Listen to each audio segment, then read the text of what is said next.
ಎಲ್ರಿಗೂ ನಮಸ್ಕಾರ. ಈ ದಿನ ಒಂದು ವಿಶೇಷವಾದಂತ ದಿನ ನನ್ನ ಒಂದು ಬದುಕಿಗೆ. ನಾನು ಅನೇಕ ಬಾರಿ ನಮ್ಮ ಜನರ ರೈತಾಪಿ ವರ್ಗದ ಕಷ್ಟ ಇವುಗಳನ್ನೆಲ್ಲ ನೋಡಿ ನಾನು ದಿವಂಗತ ಜಯಪ್ರಕಾಶ್ ನಾರಾಯಣರವರ ಒಂದು ಹಾದಿನಲ್ಲಿ ಎಮರ್ಜೆನ್ಸಿಗೆ ವಿರುದ್ಧವಾಗಿ ರಾಜಕೀಯಕ್ಕೆ ಬಂದೆ. ನಾನು ರಾಜಕೀಯಕ್ಕೆ ಬಂದಿದ್ದು ಕೂಡ ಒಂದು ಅನಿರೀಕ್ಷಿತ. ಮೊದಲಿಗೆ ನಾನೊಬ್ಬ ಆಡಳಿತಾಧಿಕಾರಿ ಆಗಬೇಕು ಅಂದ್ಕೊಂಡಿದ್ದೆ. KS ಮಾಡಬೇಕು ಅಂತಿದ್ದೆ. KS ಅಲ್ಲಿ ಸೆಲೆಕ್ಟ್ ಆಗಿ ಆಫೀಸರ್ ಆಗಿ ಜನರ ಒಂದು ಸೇವೆನ ಮಾಡಬೇಕು ಅಂತ ಇದ್ದೆ. ಆದರೆ ಡಿಸ್ಟಿನಿ ಅಂತಾರೆ, ನಮ್ಮ ಒಂದು ಹಣೆ ಬರ ನನ್ನನ್ನು ಲಾಯರ್ ಆಗೋ ರೀತಿ ಮಾಡ್ತು. ಲಾಯರ್ ಆದಮೇಲೆ ಕೋಲಾರ ವಕೀಲರ ಸಂಘದಲ್ಲಿ ಸುಮಾರು 33 ವರ್ಷಗಳ ಕಾಲ ವಕೀಲನಾಗಿ ಸೇವೆ ಸಲ್ಲಿಸಿದೆ. 1996ರಲ್ಲಿ ಕೋಲಾರ ವಕೀಲರ ಸಂಘಕ್ಕೆ ಅಧ್ಯಕ್ಷನಾದೆ. ಮತ್ತೆ 2000 ಇಸ್ವಿನಲ್ಲಿ ಕೂಡ ನಾನು ಮತ್ತೆ ಕೋಲಾರ ವಕೀಲರ ಸಂಘಕ್ಕೆ ವಕೀಲನಾಗಿ ಸೇವೆ ಸಲ್ಲಿಸಿದೆ. ತದನಂತರ ಮುಳಬಾಗಲ್ ತಾಲೂಕಿನಲ್ಲಿ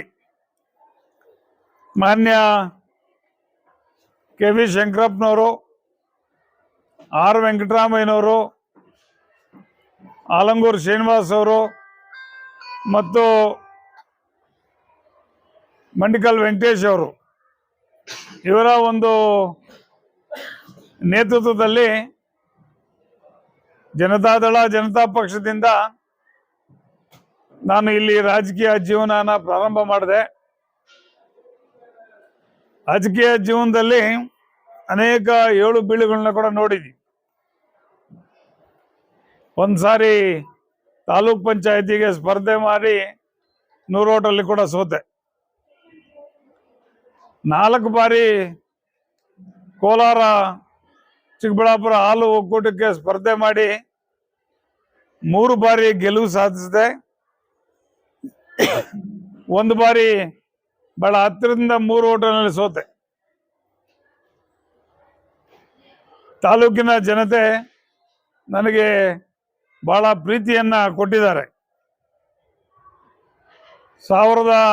1998-99ರಲ್ಲಿ ಮುಳಬಾಗಲ್ ತಾಲೂಕಿನಲ್ಲಿ ಒಳ್ಳೆಯ ವಿದ್ಯಾಸಂಸ್ಥೆಗಳು ಇಲ್ಲ ಅನ್ನೋ ಒಂದು ಕಾರಣದಿಂದ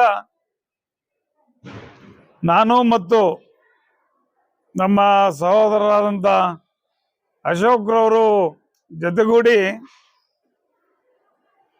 ಅಮರಜ್ಯೋತಿ ವಿದ್ಯಾಸಂಸ್ಥೆ, ಚೌಡೇಶ್ವರಿ ವಿದ್ಯಾಸಂಸ್ಥೆ ರಿಜಿಸ್ಟರ್ಡ್ ಅನ್ನೋ ಹೆಸರಿನಲ್ಲಿ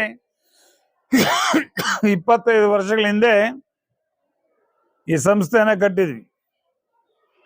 ಈ ಸಂಸ್ಥೆಯಲ್ಲಿ ಈಗಾಗಲೇ ಅನೇಕ ವಿದ್ಯಾರ್ಥಿಗಳು ಒಳ್ಳೆಯ ಅಂಕಗಳನ್ನು ಪಡೆದು ಒಳ್ಳೆಯ ಹುದ್ದೆಗಳಿಗೆ ಹೋಗಿರ್ತಕ್ಕಂಥದ್ದು ತಮಗೆಲ್ಲ ತಿಳಿದಿರುವಂಥ ವಿಚಾರ.